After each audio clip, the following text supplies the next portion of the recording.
Elle n'est pas censée exister, déclara le directeur de la CIA, sa voix froide et calculée résonnant contre les murs d'acier de la salle de débriefing. La phrase n'était pas un lapsus, c'était un verdict destiné à effacer, à invalider, à nier entièrement la vie de quelqu'un. Et ce n'était pas une métaphore. Ils avaient en vérifié chaque dossier. Elle n'y figurait dans aucun d'entre eux, mais elle était assise juste là. Evelyn Kao, âge 34 ans. Aucune trace numérique avant 2016. Pas d'acte de naissance, pas de réseaux sociaux, pas d'antécédents professionnels avant son poste de traductrice au département de la Défense. Elle existait en chair et en os, mais pas sur le papier. Pour une agence bâtie sur les secrets, cela faisait d'elle une menace. Pour des gens bâtis sur l'ego, cela faisait d'elle une cible. 6 ans plus tôt, elle n'était que la discrète. Celle qui s'asseyait au fond, qui allait chercher le café pour les hommes en costume, qui traduisait des transcriptions en mandarin, sans erreur, mais sans voix. Personne ne se souvenait de son anniversaire, personne ne l'invitait à boire un verre après le travail. Elle n'était pas invisible, elle était ignorée, dédaignée, la stagiaire qui était restée trop longtemps.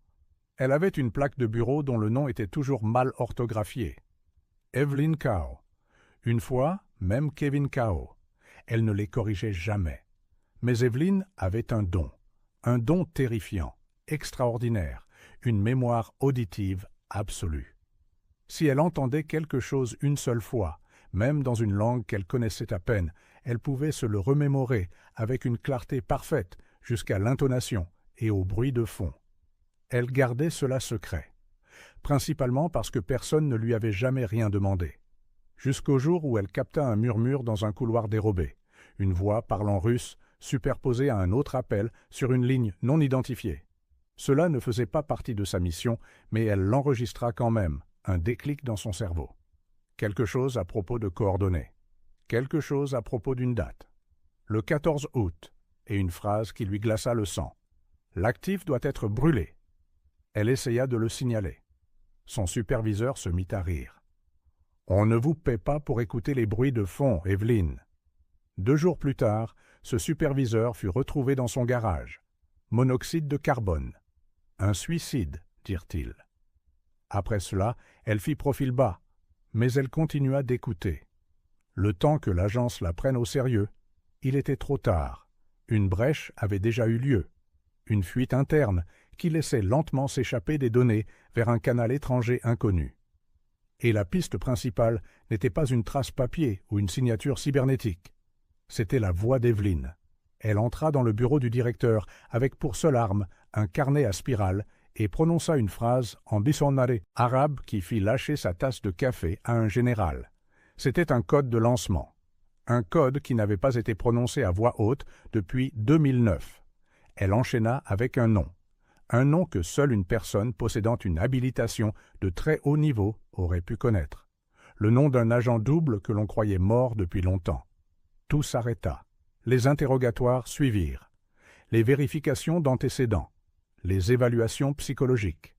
Et quand ils ne trouvèrent rien, pas de passé, pas de traces, pas de faille, ils paniquèrent. C'est alors que le directeur prononça la phrase « Elle n'est pas censée exister ». Ils lui retirèrent son habilitation. Gelèrent ses comptes. La maintinrent dans une pièce blanche pendant 3 jours sous surveillance constante.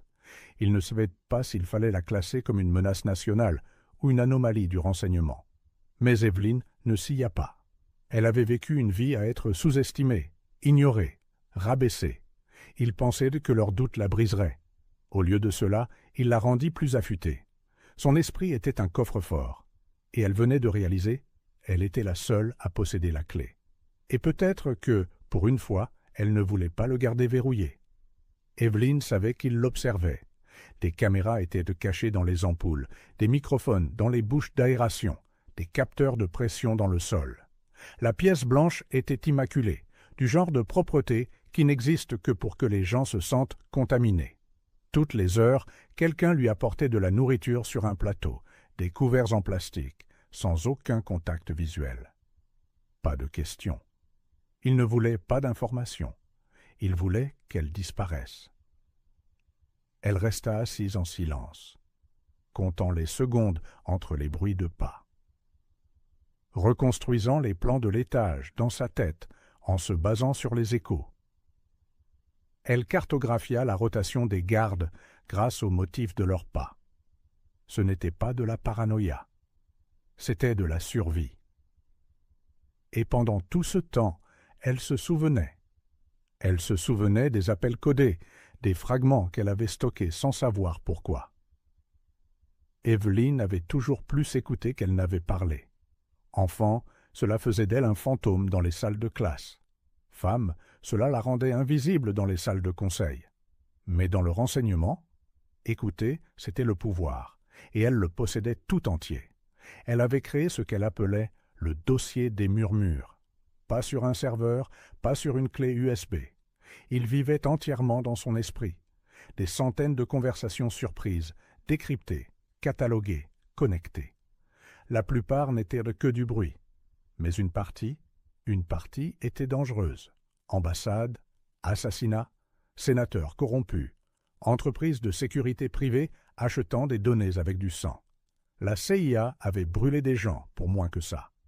Alors ils essayèrent de lui faire peur, de la manipuler. « Vous êtes confuse, Evelyn, dit un interrogateur en souriant avec trop de politesse. « Vous êtes sous pression. Les gens entendent des choses. » Un autre lui proposa un marché. « Partez tranquillement. On vous trouvera une place à l'étranger. Nouveau nom, nouvelle vie, quelque part au chaud. » Mais Evelyn n'était pas confuse, et elle ne voulait pas de chaleur. Elle voulait des réponses. Pourquoi son rapport sur le murmure russe avait-il été ignoré? Pourquoi son superviseur était-il mort 2 jours plus tard? Pourquoi prétendait-il ne rien savoir des archives audio qu'elle avait signalées en 2020? Et surtout, pourquoi l'agence la traitait-elle comme une criminelle pour avoir fait leur travail mieux que quiconque? Elle n'éleva pas la voix, ne renversa pas la table, ni ne cria à l'injustice. Ce n'était pas son genre. Ce n'était pas ainsi qu'elle gagnait. Au lieu de cela, elle passa un appel. Un seul numéro, intraçable, une ligne satellite dont elle n'était pas censée connaître l'existence. Et elle laissa un message. « Dites à Genève que je suis prête. Opération voile de verre, rappel intégral. » C'était du bluff. Il n'y avait ni Genève, ni d'opération voile de verre. Mais peu importait. Moins de 6 heures plus tard, quelqu'un coupa le courant de la pièce blanche. À la 7e heure, la porte se déverrouilla d'elle-même. Et à la 8e heure, Evelyn Kao sortit d'une installation dont aucun civil n'était censé connaître l'existence. Elle ne courut pas. Elle marcha lentement, délibérément, dans le couloir de service d'un site secret du renseignement dans la campagne de Virginie. Et personne ne l'arrêta, parce qu'Evelyn Kao n'était plus une inconnue. Elle était un fantôme qui avait commencé à murmurer en retour. Il lui avait un peu dit qu'elle n'existait pas. Maintenant, ils étaient terrifiés qu'elle existe. Washington, D.C. semblait plus froide que dans les souvenirs d'Evelyn. C'était peut-être le vent, ou peut-être la façon dont les gens la fixaient 1 seconde de trop quand elle passait. Elle n'avait plus de badge maintenant, plus de bâtiment où entrer, plus de nom sur aucun système. Mais elle marchait toujours comme si elle était à sa place. Cela mettait les gens mal à l'aise. Elle ne rentra pas chez elle. Elle n'en avait pas. Au lieu de cela, elle alla à la bibliothèque. C'était presque poétique, une femme obsolète se cachant dans un bâtiment obsolète, rempli d'informations obsolètes. Mais c'était là qu'elle se sentait en sécurité. Internet pouvait être tracé. Les bibliothèques avaient encore des recoins sans caméra. Elle sortit un stylo et ouvrit un bloc-notes. Pas de nom. Pas encore. Juste des marqueurs, des dates, des lieux, des langues, des phrases comme « habilitation Pinbook »,« moisson silencieuse » et « air humide » à 14K. Si l'on regardait trop vite, cela aurait pu passer, pour du charabia. Mais pour Evelyn, chaque mot était un petit caillou, chaque phrase un détonateur. Le dossier vivait dans sa tête, mais maintenant elle le transférait, lentement, sélectivement, sur papier. Pas pour le garder, pour l'exposer. Elle ne voulait pas de vengeance. Pas exactement. Ce qu'elle voulait, c'était une correction. Ils l'avaient rendu invisible parce que c'était plus facile que de reconnaître qu'ils avaient manqué quelque chose de vital, qu'ils avaient ignoré la personne assise au dernier rang, celle qu'ils pensaient sans importance. Maintenant, ils allaient devoir la regarder faire tout s'écrouler. Elle commença par celui qui avait ri. Le sénateur Ethan Briard, sous-comité de surveillance du renseignement. Officiellement, il était un fervent défenseur de la transparence. Officieusement, il avait participé à une boucle de surveillance illégale vendant des données privées à des sous-traitants de la défense. Evelyn n'avait pas d'enregistrement, mais elle avait la transcription, mot pour mot. Elle l'avait entendu sur une ligne brouillée en 2021, négociant dans le hall d'un hôtel de New York au sujet de sites de tests de drones au Yémen. Elle envoya la transcription, anonyme, intraçable, à 3 journalistes indépendants. Elle s'attendait à ce que l'un d'eux morde à l'hameçon. Les 3 mordirent. Au matin, Briard était sur toutes les unes. Il qualifia la fuite de fabrication. Une campagne de diffamation coordonnée par des acteurs étrangers. Mais Evelyn connaissait ce regard dans ses yeux. Elle regarda sa conférence de presse sur un moniteur poussiéreux de la bibliothèque et le vit. La peur. C'était le premier nom. Le second était plus difficile. C'était quelqu'un en qui elle avait eu confiance. L'agent Mira Delsin. Brillante, décorée, sympathique. Evelyn l'avait admirée de loin. Mira lui avait un jour souri dans l'ascenseur, l'une des rares à le faire.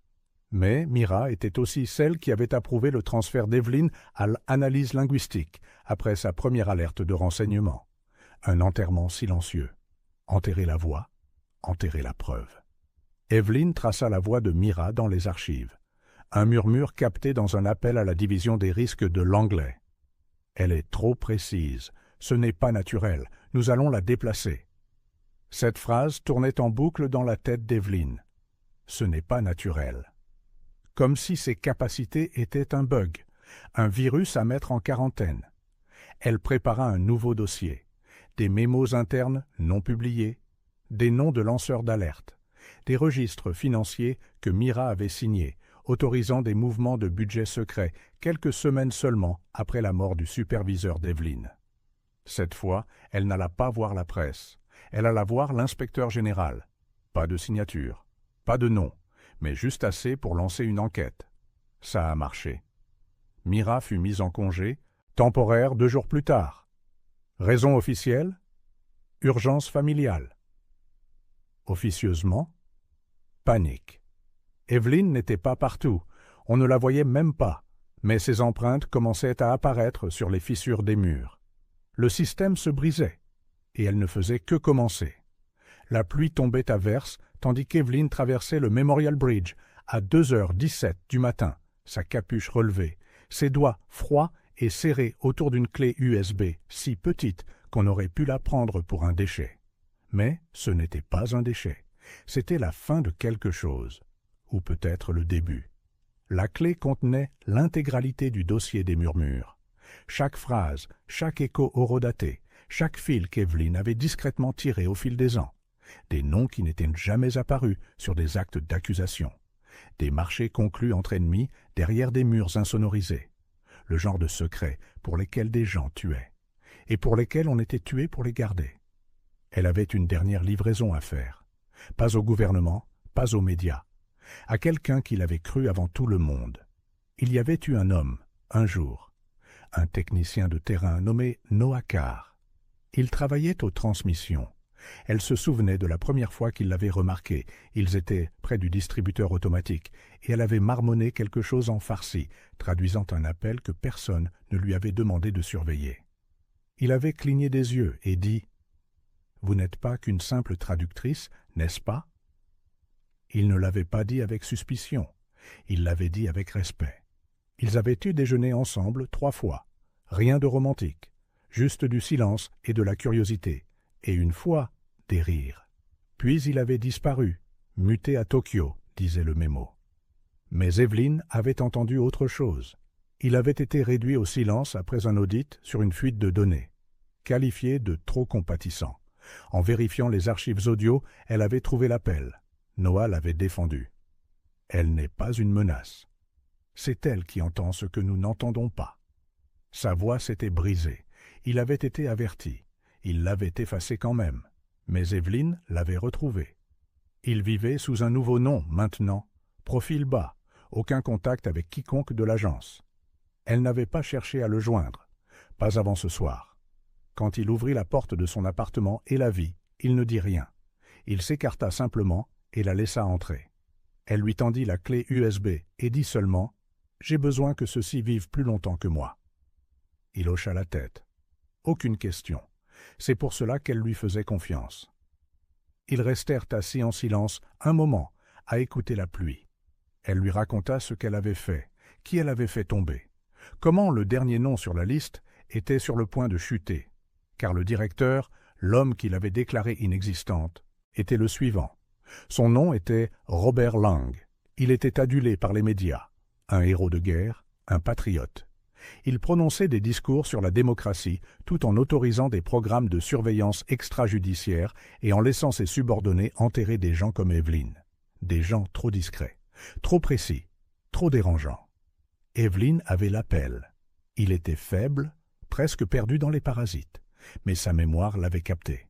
Sa voix, si elle refait surface, on l'élimine, peu importe comment. Elle avait caché l'enregistrement dans une couche de fichiers de bruit, compressés entre des fréquences qu'aucun logiciel ne détecterait. Seul quelqu'un qui écoutait comme elle pouvait l'extraire. Noah le pouvait. C'était le plan. Elle ne voulait pas la gloire, ni même la rédemption. Elle voulait arrêter de fuir. Mais alors qu'elle se levait pour partir, Noah dit « Tu devrais être celle qui termine le travail. Les gens ont besoin de te voir. » Evelyn secoua la tête. « Je n'ai pas besoin qu'ils me voient, dit-elle. J'ai juste besoin qu'ils m'entendent. » Le silence était de ceux qui pressent quelque chose d'irréversible. Evelyn était assise seule dans une chambre d'hôtel empruntée, son ordinateur portable ouvert, l'écran sombre, le curseur clignotant comme un compte à rebours. Elle avait un dernier choix à faire, disparaître à jamais ou parler, non pas en murmure cette fois, mais d'une voix que le monde ne pourrait ignorer. Elle mit en ligne l'audio, pas le dossier des murmures en entier, juste un extrait, le seul qui comptait. La voix du directeur de la CIA, Robert Lang, claire et indéniable. Si elle refait surface, on l'élimine, peu importe comment. Elle ajouta un sous-titre en dessous. Voilà le bruit que fait le pouvoir quand il pense que personne n'écoute. Elle ne l'envoya pas à un journaliste, ni même à Noah. Elle le posta sur un forum public utilisé par d'anciens agents du renseignement et des organismes de surveillance gouvernementale. En quelques minutes, quelqu'un le partagea. Puis une centaine d'autres. Puis il fut sur Reddit, Twitter, Telegram. Le fichier se propageait plus vite que l'agence ne pouvait le supprimer. Les répercussions furent immédiates. Le directeur nia l'enregistrement, prétendit qu'il s'agissait d'une calomnie générée par une intelligence artificielle. Mais Evelyn y avait pensé. Elle avait inclus les métadonnées originales, recoupées avec des registres publiquement disponibles, horodatage, bruit de fond, la fréquence harmonique exacte du système de ventilation du bureau de Lang. C'était irréfutable. Au matin, des auditions furent annoncées. Dans l'après-midi, le directeur démissionna. À la tombée de la nuit, Evelyn Kao était un nom connu de tous. On la qualifia d'héroïne, de lanceuse d'alerte, de génie aux oreilles de radar et à la patience de pierre. Mais il ne la connaissait pas vraiment. Pas l'Evelyn qui fut ignorée, qui passa des années en silence, qui fut presque effacée. Le monde ne vit que la tempête, pas le calme qu'il avait engendré. Les camions de télévision tournèrent dans les rues pour la trouver. Personne ne le put. Elle était déjà partie. Noah reçut un dernier message, une seule phrase. « Tu n'as pas besoin de me trouver. Souviens-toi juste que j'étais réel. » Il ne répondit jamais. Mais chaque année après cela, le jour même de la diffusion de l'audio, quelqu'un mettait en ligne une nouvelle fuite. Nette, programmée, précise, exposant un mensonge, démantelant une dissimulation. Toujours anonyme. Mais ceux qui se souvenaient murmuraient le même nom. Evelyn Kao. Elle n'avait aucune trace numérique, aucun visage public, mais elle existait. Dans chaque recoin où la vérité était enterrée. Dans chaque histoire où ceux qui n'étaient pas entendus méritaient une voix. Dans chaque lieu où la justice murmurait plus fort que le pouvoir ne criait. Et quelque part, peut-être dans une foule, peut-être dans un train silencieux, quelqu'un tournait la tête à une phrase à moitié entendue et pensait à elle. Le fantôme qui écoutait. La femme qui n'était pas censée exister et qui, à la fin, s'était assurée que tous les autres existent.